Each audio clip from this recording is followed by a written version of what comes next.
Scottie Scheffler was accused of cheating after a final round break so horrible that it actually cost him a stroke. Yes, golf discourse has apparently reached the stage where the victim of a sprinkler head becomes the criminal.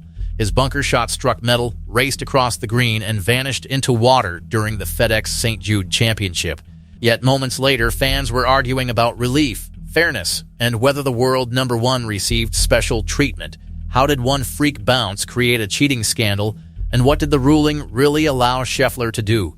The answer exposes far more than one unlucky shot. Subscribe if you want golf drama separated from golf fiction. Then tell us, was the rule fair? Or did Scottie receive treatment another player would never get? The scene arrived on Sunday at TPC Southwind, with Scheffler carrying a two-shot lead into the final round. He had already produced the week's defining performance, a 9-under par 61 on Friday that tied the course record and moved him into control. Still, playoff golf does not care about Friday applause. Sunday places every swing under a microscope. Scheffler reached the par 5 third with an opportunity to stretch his advantage. His drive traveled 311 yards into the left side of the fairway. His next shot covered 238 yards and finished in the greenside bunker. Nothing looked dangerous. From there, the world number one faced the type of recovery he normally makes look insultingly simple. Then golf became ridiculous. Scheffler splashed the ball from the sand, expecting it to land softly and settle near the cup. Instead, the first bounce struck the top of a sprinkler head. Metal changed the speed and direction instantly. The ball fired across the putting surface, ignored the hole completely, and rolled into the water beyond the green. Commentators could barely believe it. The bunker shot had not been bladed. Scheffler had not misjudged the distance by 20 yards. His ball simply landed on a small piece of course hardware, positioned in exactly the wrong place. If it missed the sprinkler by a few inches, he likely faced a short birdie putt. Because it hit metal, he suddenly faced penalty area relief. That distinction should have ended the cheating talk immediately. It did not. Golf fans saw Scheffler speaking with officials, taking a drop, and continuing the hole. Short clips moved faster than explanations. Some viewers remembered other famous relief controversies involving the top players and decided the tour must have rescued its biggest star again. Apparently, the sight of a rules official now functions like dramatic music in a crime documentary. However, the actual rule was brutally clear. A ball that strikes a sprinkler head while moving receives no automatic replay and no free reset. The sprinkler is an outside influence, but a deflection from it is normally treated as accidental. The ball must be played from where it comes to rest unless another rule applies. Here, it finished inside a penalty area. Scheffler therefore had two realistic options. He could attempt to play the ball from the water, which was hardly sensible, or take penalty area relief and add one stroke. He chose the penalty. There was no secret mulligan, no erased shot, no tour official quietly replacing a 6 with a 4 while everyone looked toward the leaderboard. He made bogey. That single word destroys the wildest version of the accusation. Cheating is supposed to create an advantage. Scheffler's terrible bounce turned a likely birdie chance into his only bogey of the final round and reduced his lead to 1 over Sungjae Im. If this was favoritism, it came packaged with a penalty stroke and a flooded golf ball. But here is the detail angry fans skipped. The controversy was not created by what Scheffler gained. It was created by how quickly he recovered from what the bounce took away. On the 5th hole, Scheffler made birdie. Then he birdied the 6th. A lead that had briefly looked vulnerable began expanding again. Competitors waited for the bad break to produce frustration, rushed decisions, or another mistake. Instead, Scheffler treated the sprinkler like an unpleasant receipt and returned to work. Memphis offered the same emotional trap. He could complain. He could stare at the sprinkler as if it had joined Live Golf overnight. He could allow one freak bounce to dominate the next hour. Instead, consecutive birdies restored command before the chasing group could build genuine pressure. The sprinkler head did not know the leaderboard. The principle is simple.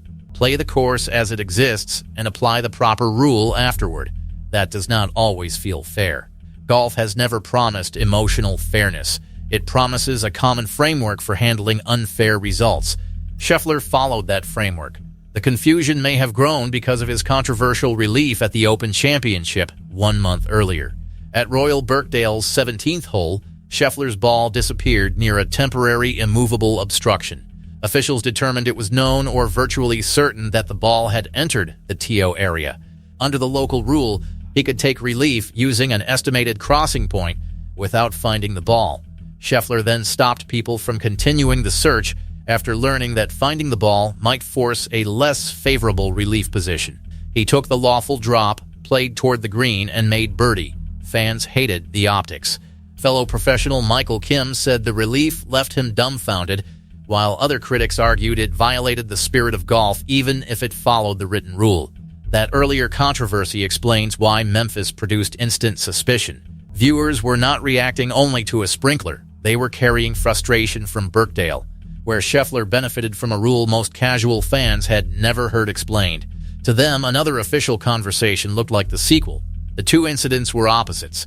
At Birkdale, a temporary structure activated a specific local relief rule and helped Scheffler escape a terrible position. At TPC Southwind, a permanent sprinkler head deflected a moving ball into water and offered no protection from the result. One ruling created a favorable drop, the other required a penalty.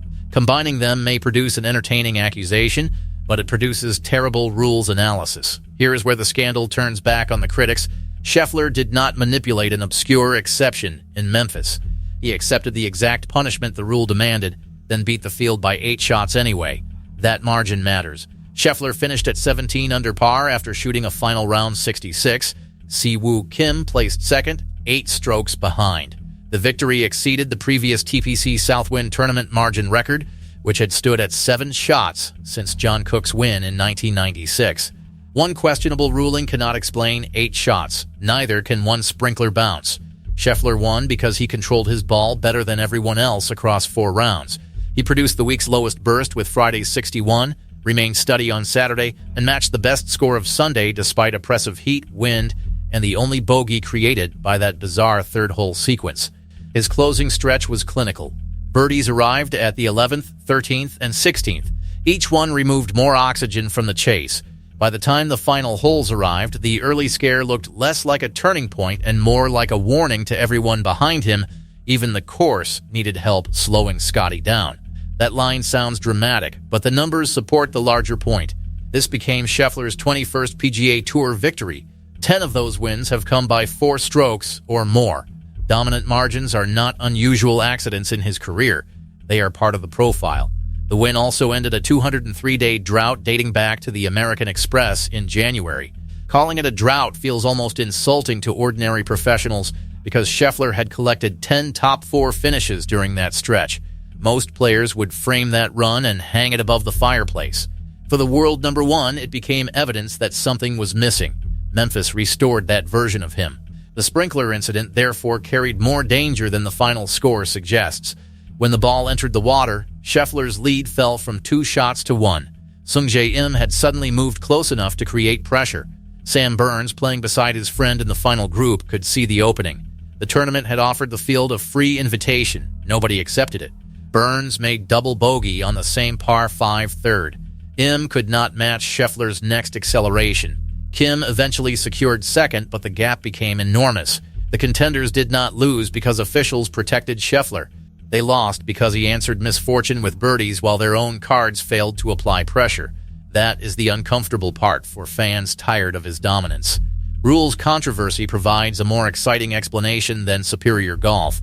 It is easier to blame a referee, a drop, or a friendly ruling than admit the leader absorbed the worst bounce of the afternoon and still turned the final round into a procession.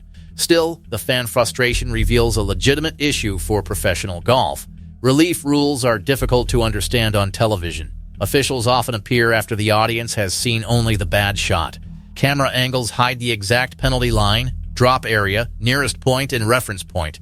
Viewers see a superstar talking privately, placing another ball, and escaping. Suspicion fills the space where explanation should be. The PGA Tour also faces a trust problem created by inconsistent-looking outcomes. Fans remember Scheffler's Birkdale relief. They remember Bryson DeChambeau receiving a 2-shot penalty during the same Open after officials judged that he improved the area of his intended swing by stepping on high grass. Legally different situations become emotionally connected because one star appeared rescued while another was punished. That does not prove favoritism. It proves optics matter. Golf's rulebook values precise distinctions. Was the structure temporary or permanent? Was the ball at rest or still moving? Was its location known or virtually certain? Did the player improve the conditions affecting the stroke? Each question activates a different rule. Fans watching from home often see only a simpler question. Did that player benefit after hitting a bad shot? At Memphis, the answer was no. Scheffler suffered. The real debate is therefore harsher than the cheating accusation. Should golf provide relief when a well-played shot strikes artificial course equipment, or must random punishment remain part of the sport? Traditionalists will defend the current rule. Golf has always included chance.